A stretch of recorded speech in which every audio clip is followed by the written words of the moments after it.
Hey everybody, how's it going? I know it's been a while, but I wanted to talk about my latest project. As you can see here, last summer I got to enjoy a ride behind the 2102, riding from Nesquehoning to Pittston and back, and got to admire the scenery. They had the best telegraph poles out there. Look at these things. Beautiful scenery, great train ride, fantastic engine. And while we were out there goofing off, we got to hang out in the town of Jim Thorpe, where I came across this really cool house on Race Street, kind of not far from the Stone Row section. And when I saw this thing, I was like, oh my God, I gotta make a model of this. And I thought that turret was so unique. So when I got home, I fired up Bing Maps, Google Earth, and tried to find some more imagery of it. And as you can see here, I'm just goofing around, and I think these are Bing Maps actually had this side view. And what I was trying to figure out is if that roof line was totally original. And it turns out it really was. I actually found photos of this house in Shorpy. And if you look at Shorpy and you look up some of the Stone Row imagery, Race Street, Mouch Chunk, Jim Thorpe, you'll find this way out in the background in its original white clapboard. While I was there, I got to get up close and personal with my favorite building material, Insulbrick. So as you can see here, I used my iPhone to make some quick measurements of these Insulbrick 5x5 panels. So this really kicked off inspiration for my new build. As you can see here, we'll get started. One of the first things I wanted to try my hand at was making this turret assembly. I felt if I could get this 3D printed, then we were off and running. All right, so the turret came out pretty good. Pretty excited here. Now I'm gonna try to build the box build. It's gonna be a 24-hour print, so I'm gonna mess around and try to get this platen dialed in real good. But anyway, that's the turret. See all the supports in there. It's on there pretty good. So once I got the supports removed from the turret assembly, you can see it came out pretty good. I had a little minor damage. I fixed it with that bonding cement. And here I am. I'm kind of comparing it to a project I did a couple years ago when I first got my resin printer. This was an octagonal Watchman's shanty, Penzi prototype from like the 1880s, I believe. And this was pretty helpful for making this turret assembly. All right, so one thing I'm gonna try is to do a full box build on the main part of the structure here. So it's about 7 by 6 inches and maybe 7 inches high. This print should take about 24 hours. So I think I got my bed dialed in pretty good here. And right now we're just printing the raft, so I have a consistent vertical height. That's important. And should be pretty good. It's going to be a challenge for this guy here. And hopefully when I come back in a day, I have the basic shell of the box. In the meantime, I could probably start designing my windows and doors. I'm going to resin print those. I'm going to make my own. So wish me luck. All right. So for this project, I decided to upgrade my FDM 3D printing technology here with a Creality K1C. I'm in the process of unpacking and setting it up here. Pretty excited. The Ender 3 served me well these past 3 years, and I'm gonna keep it. I just ran into some issues with this rather large print, this kind of box build I'm doing for this building. So I thought, well, it's probably just time to upgrade anyway. So.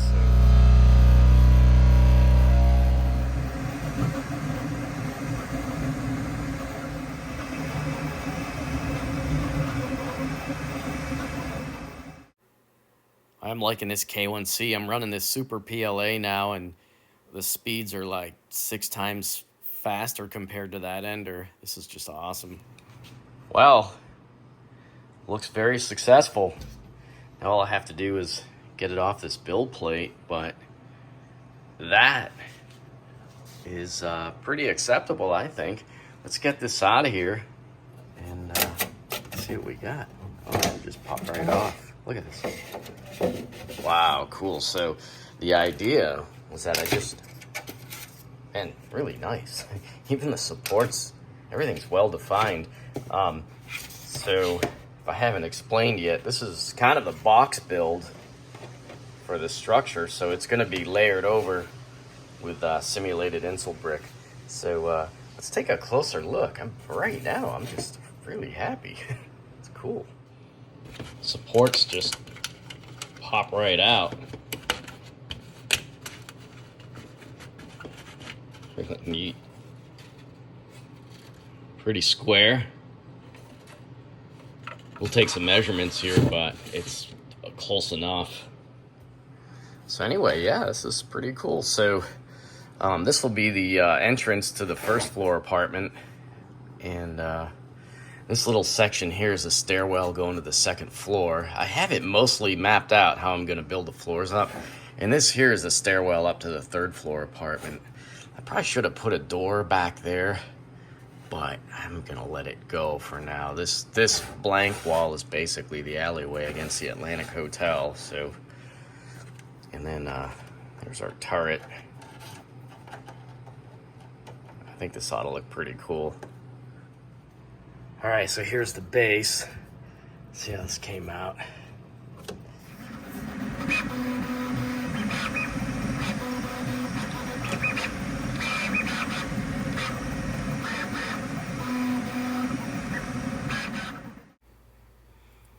I continue to be impressed with the K1C's performance at this point. As you can see, I have the major box build with the turret bonding to it right now, and these are the major floor, base, roof assemblies.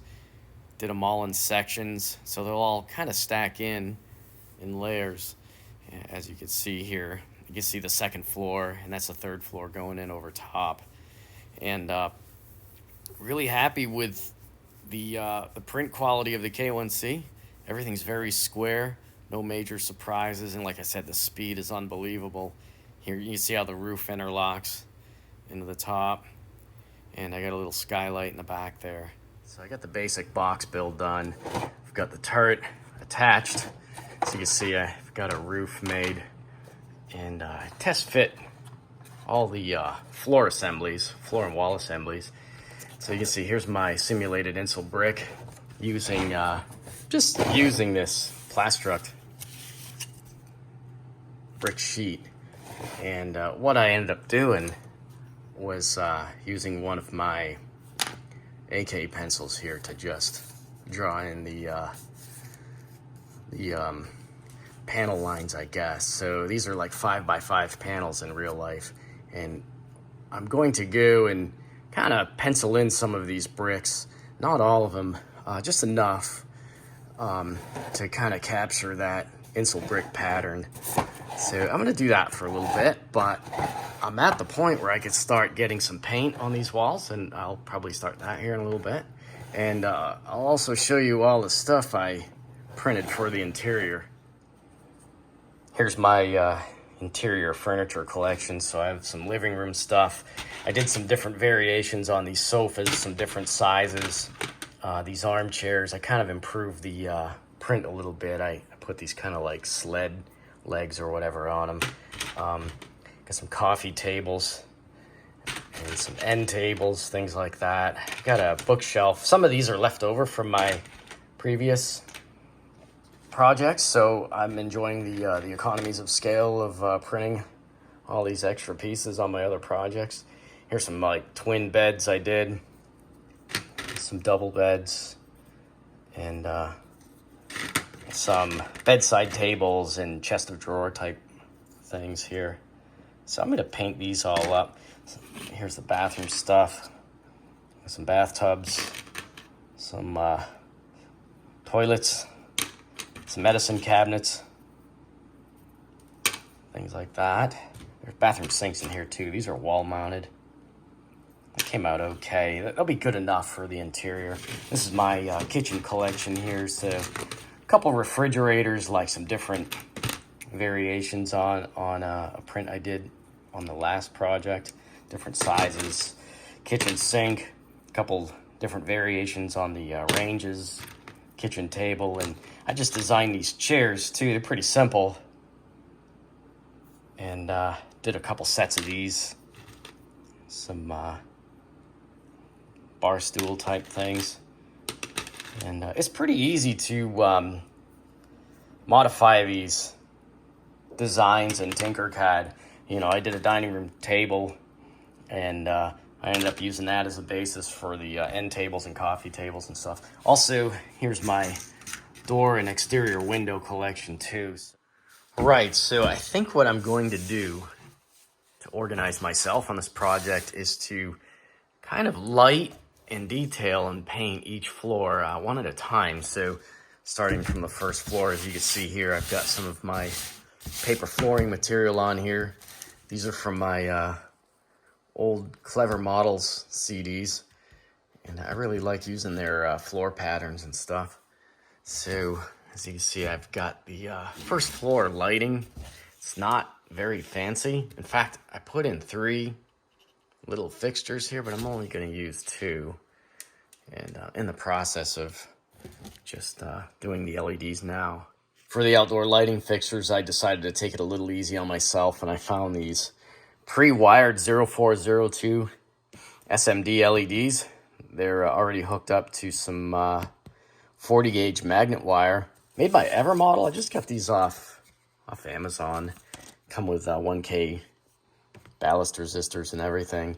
Normally when I do these, I use 0603. They're slightly bigger. If you're curious about what I'm talking about, you can Google the SMD sizes, and they appear like this. And you can see how small they are. So I'm going to use some Scale City lampshades I have laying around. I'm only going to have 3 of these, and I didn't do like a gooseneck. Like I said, they're real simple this time around. But these saved me a lot of time, so I'm going to get these assembled and installed.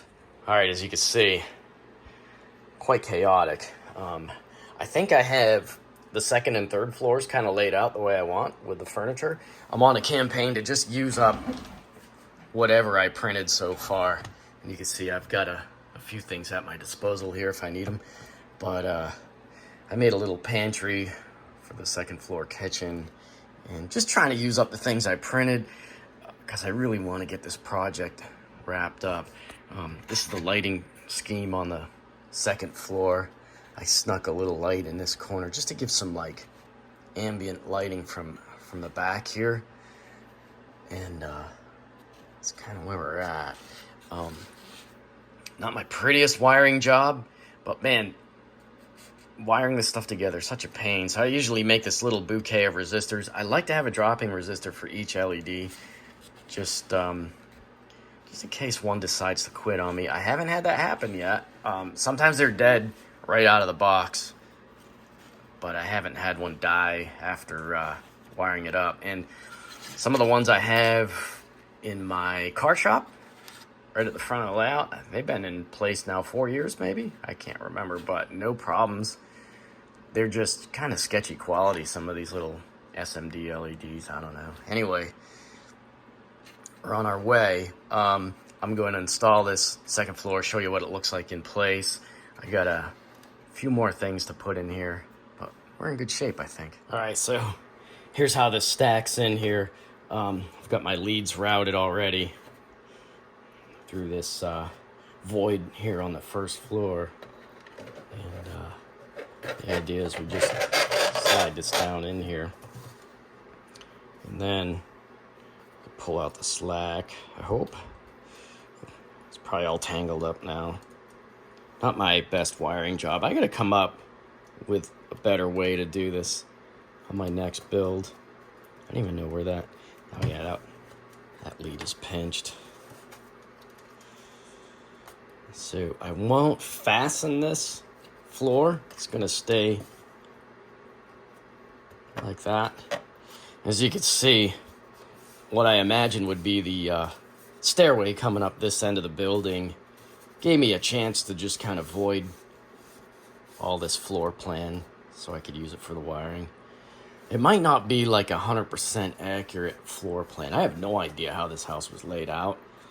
but this is kind of how I imagined it, and might not be 100% architecturally logical.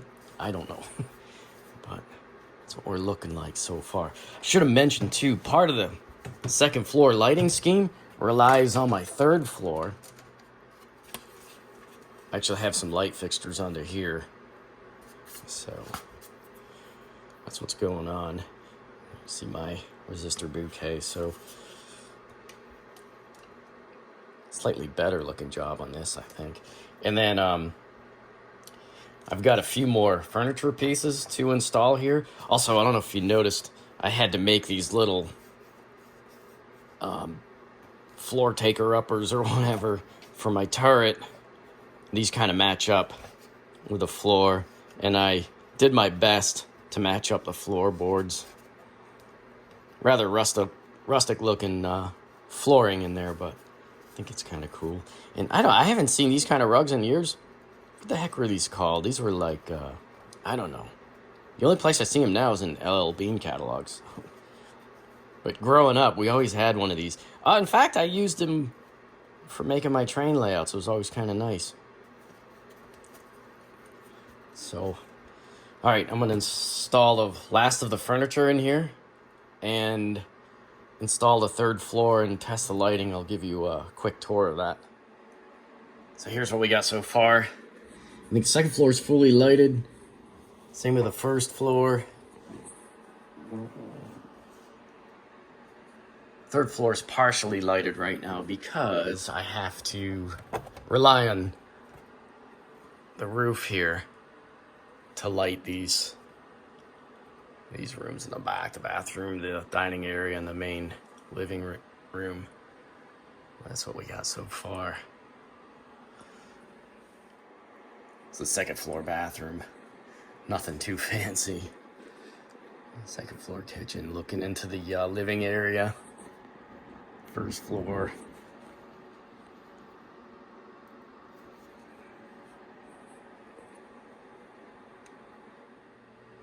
All right, third floor lighting is in place, and they're attached to the removable roof here.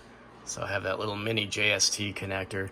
Kind of a pain. I got to trim the roof a little bit so it fits on top here without so much fussing. Anyway, the other thing is the color of these LEDs I happen to be using. They're like a cold white.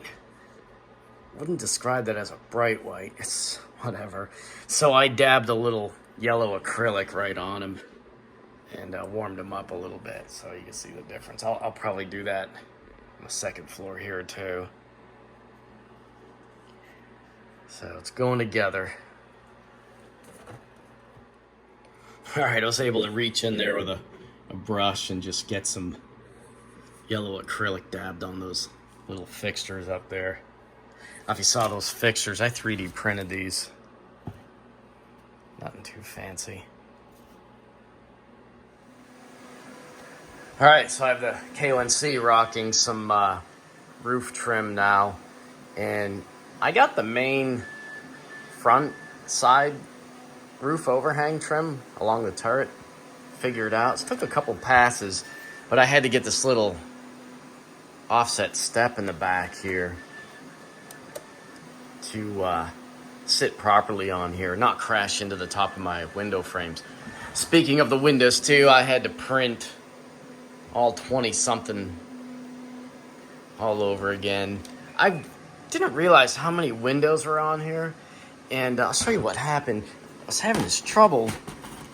I printed a bunch. They came out nice and crisp, but I've got these diagonal lines, and it's because I laid these out in the resin printer kind of on an angle, thinking, well, it got me a nice sharp print on the outside, but I could not overcome the depth of these lines. They're really deep. So I ended up printing these flat. You can see this is in clear, kind of compromised clear resin. It's just a mix of whatever resin's been splashing about in there. See, the backside's really nothing to write home about, but it's good enough for my purposes. And This little Tinkercad design I did for these windows has been pretty robust for the handling. I had a couple iterations to do with the doors. Same thing with the doors. I had to print 3 of these over again. This is what was going on, and I couldn't really fill and sand that out. It was kind of a pain. So some of my interior doors ended up with that too. So I think I'll take the chance. There's a little bit of a higher failure rate printing these flat off the platen, with supports, but I get a way better surface. I don't know. I'm so close to getting a new resin printer, but I don't know. I haven't been blown away with the progress in the resin printing tech, and for what I'm doing, this is good enough. So you can see I had a bunch of failures with this front and side trim. It's going to be interrupted on this side by this chimney, which is kind of something I recycled from my Bessemer bar and elbow room projects. So that's about what that looks like. Yeah, 24 windows and 3 exterior doors. So I'll have my hands full here for the next couple nights, prepping and painting these parts. Alright, this looks pretty sketchy, but I had some issues. I really did a crappy job laying out the Insulbrick on this side of the house, so I have it cut kind of where the chimney's going to go anyway, and I have to redo this section. I was just not happy with the way things lined up. I have to figure out what I want to do for this corner trim. On the real building, there's like Insulbrick corner material, but I think I'm gonna kind of fake it with some angle. I don't know. See, I was experimenting with some trim up here and took some paint off, so try not to make too much more work for myself. I really want to get this thing rolling. All right, so I got a coat of clear over this simulated Insulbrick, so when I do the final wash and other things, I'm not taking away some of the work I've already done. And while that's drying, I'm assembling my windows here. Quite a tedious process because each window's taking 2 pieces of glass each. So I'm just slogging through here. So I have all the windows in now, all 24, with 2 separate pieces of glazing each. So they're all in there. See, I got some minor window treatments on them. Nothing too major. I kind of want to keep them open so you can see. Some of the ones in the rear of the house are just wide open.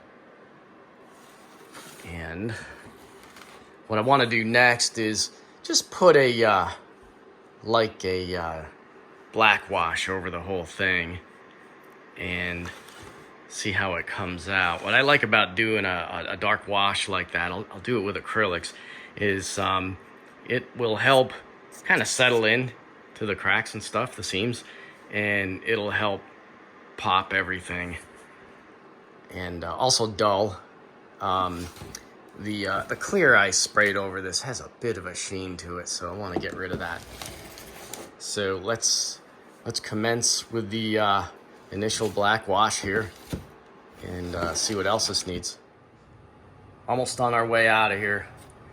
I think this is about all I want to do. I got the final washes on the simulated Insulbrick here. Just doing some minor painting and touch up. And one last thing I like to do is my roofs are generally rolled tar paper or whatever. What I generally do is paint it a dark gray, even like a grimy black color, and then I trace out the seams with some diluted black acrylic or whatever. And then the final touch is to just kind of dry brush each section with some very light gray, and I think it helps just pop everything. So that's what I'm doing now. It'll show up better on the layout, but I'm pretty anxious to get this out there. One last LED lighting test. I've had to repair my leads already a few times during the course of the paint job here. So let's get this thing onto the layout. All right, layout color test under my layout lighting here, see if I missed anything. I have to admit, this has been out here like a couple times, and I ran back in the shop to fix a couple things here and there. Nothing major. But anyway, that's about what it's gonna look like. I think I got the weathering level okay. I don't know. So I'll show you something too. This was my first simulated Insulbrick house, and this is kind of a freestyle design, and this is how I used to make stuff. It's just a composite of things I've seen over the years. This is actually foam core layered over with the plastruct brick, and at the time I didn't really get the pattern right, but it's kind of representative of a poop brown Insulbrick house. Anyway, you know, whenever I'm out on the East Coast, I always have my eye out for these. You see a few of these in Michigan too. I just saw some not too long ago up in Cadillac. So this stuff got around. Anyway, that was the first one I ever did. All right, so here's its spot, and this is the set of buildings that it's going to take the place of. Rather nice downtown deco kit. I have not decided if I'm going to move this somewhere else. I do have a liquor store and a tattoo parlor and a kind of a tobacco shop over in the other part of Northbrook over here, but I haven't decided if I'm gonna replace it. Anyway, typically what I'll do is I got a paper pattern for drilling the holes for the lighting leads here, and I'm hoping this fits right in here. I don't know if I'll have to move the Atlantic Hotel over a little bit, but let me get these holes drilled out and see. I forgot that this whole section of town sits up on a piece of 1.5 inch foam, so I hope my leads are long enough to get through here. All right, this is about its final resting place. But I have to do a little trimming back here. I don't know what the heck happened, but it's not a big deal. This scenery is not very precious on this part of the layout. You see everything's just kind of pressed into the foam. Oh, you know, I just ruined more stuff. Out of here. And I will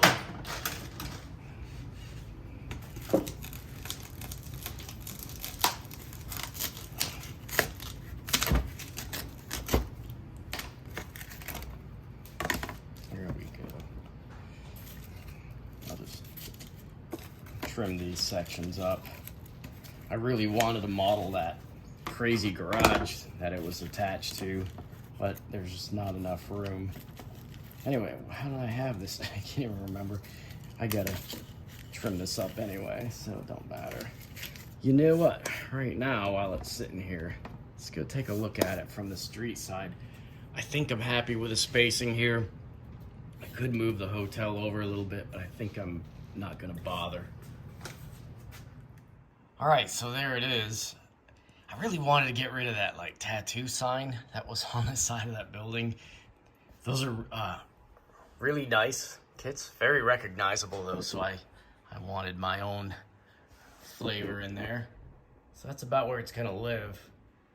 It's not the most dramatic building, but I think it fits in well with this town.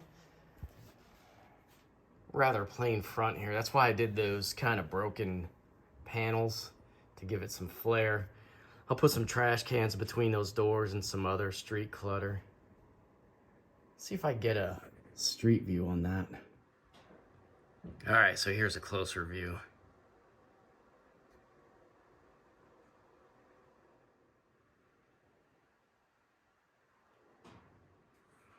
That Atlantic Hotel, actually, I kind of started an interior in there and I always meant to do one, so maybe I'll do one now. It's got some large windows so I can do some hotel rooms up top there. So at one time I put these like false floors in here and just never got around to it, but I did make the roof removable. So it's on the layout now and I'm kind of playing around with some of the street details just to kind of set it off. So I have that kind of alley hanger pole there positioned just where I think it would be like in real life, where it would hang the cross arms out over the street to clear that little turret bump out. I'm going to take it back into the shop because I realized this thing needs a few more details. So I made some multi-gang gas meters and electric meters and some mailboxes. So we're going to get back in the shop, and this thing's going to get an electrical service on this wall here. And I think it'll set it off real nice for the street details, because this side is a little plain looking. But anyway, let's get this off the layout again and back into the shop, and we'll put some more details on it. All right, so pretty much figure out the locations for all my utilities hardware on this building. And then I decided to head back into the danger zone a little bit. I was kind of unhappy with the unfinished look of this turret. So on the prototype, there's some kind of Insulbrick. It looks like a cap. And they had them on the corners too, on some buildings. But I decided, I played around with some different ideas during the course of building this. But then here at the last minute, I found this like half rod, this evergreen half rod styrene kicking around in my collection. I'm trying to apply it. I'm using this extra thin Tamiya cement. This stuff is great. Evergreen styrene is so awesome. It's a really high resolution material. It's nothing to really ignore when you're doing modeling, because it's so useful, especially for stuff like this. So I'm trying to gently splice these into the corners here, and then I'll paint them the same color as the Insulbrick here, and see how I feel about it. But it kind of finishes up this edge. This was really bothering me on the layout when it was in place, so I'm going to work on this for a little bit. All right, got one more to lay on here, but I think this little half round stuff I found in my collection is doing the trick. And with this Tamiya cement, this stuff is really nice. It doesn't attack the paint either, as long as you don't move stuff around too much. And it welds the styrene together pretty quick, so pretty stoked. Hopefully when I'm done, this will just lend a finished look to this turret. I'm gonna try to at least match the color to what I have here. See how we make out.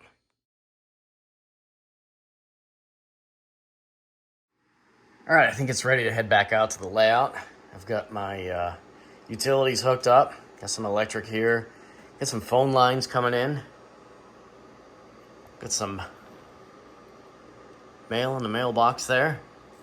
And our gas meters are in place. I think I'm happy. I also have my turret trim on here. And I think that kind of finishes it off a little better.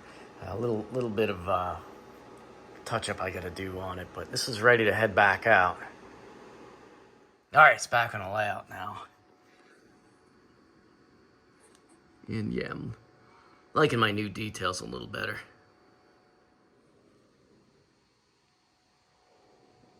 Yeah, it looks pretty good, I think, with that trim on there now. It looks finished.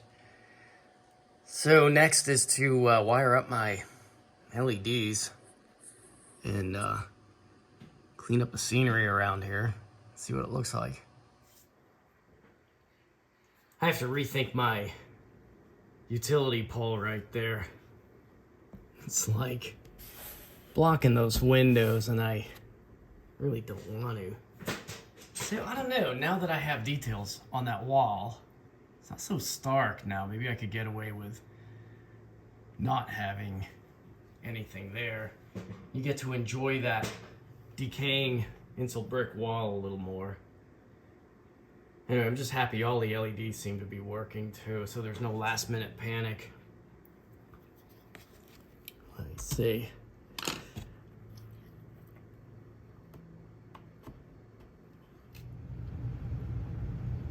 Well, I think that's pretty workable. Move the utility pole over here, kind of in the same spot the fire hydrant was, and I just swap places with it. I think that's cool because that'll keep that that pole close by the utility connections. Let's see what it looks like from the other side. Not sure if it's obvious by now, but I probably should have mentioned that when I designed the structure for my layout, I kind of mirror imaged it. So the way it's oriented in real life, I just kind of flipped it 180, and that put those entry doors on the main street. And I also added a kind of a second column of windows on that front side there.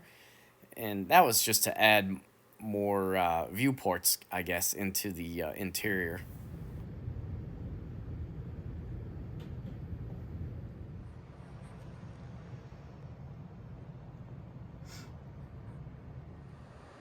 All right, so I doodled up some garbage cans real quick in Tinkercad, and as you can see, I made some lids and everything. And typically when I do a design and I put it into the slicer, I'll print versions like 90 and 95% full size, just to give me some variations. So I thought these came out okay. Typically I have a bunch of these around, but I seem to have run out. Berkshire Valley makes some really nice ones.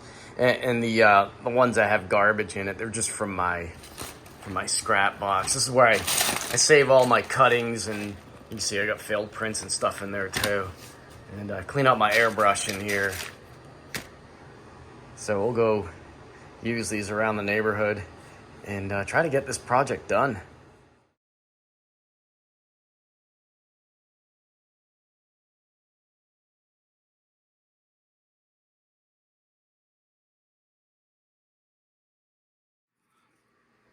All right, so I'm just repairing some of the ground cover. Nothing too fancy. I'm gonna plug some trees back in. This is just some woodland scenics tree. What I like to do with these is dip them in diluted white glue or carpenter's wood glue, and then sprinkle some more flocking over them. I usually paint up the trunks too, just railroad tie brown, then give it a wash and a dry brush. Don't go too crazy on these, especially if they're in the background. I also put nails in the trunks, and then I can plug them into my foam scenery here. So this will act as a bit of a block for the back of the layout, so you're not seeing that edge so much from the front of the layout. So I'll just populate the rest of this with these kind of scraggly looking super trees. All right, so I got some more street details in place, and I think we're about done. About to call this a wrap.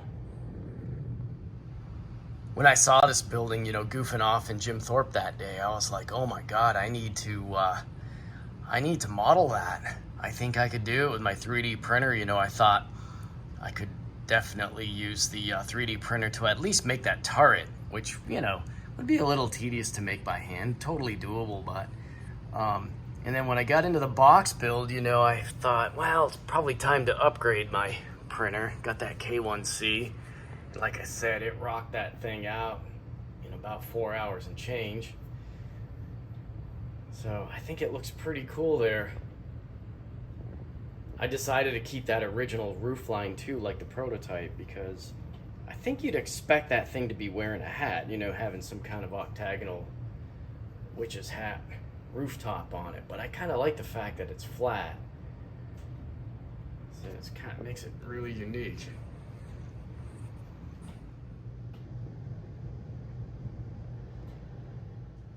Well, I hope you found this video interesting. Hopefully it didn't go on too long. It's a bit of an adventure, a lot of side quests.